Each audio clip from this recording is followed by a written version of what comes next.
Hi! Welcome to Platform Mastery, your go-to page to master your favorite tech platforms. For today's video, I will show you how to find your own images in BlueWillow A.I.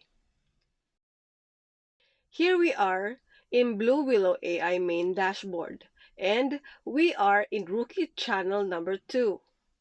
If we generate images in this room, other users in BlueWillow A.I can see it.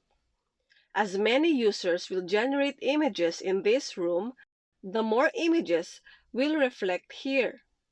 Let's say we already generated our images here. To know that it's our image, we can see here the name of our server. But we have also other options. We can check it here. Type in @ and name of your server. Click here and go to Mentions. All your generated art images will be listed here.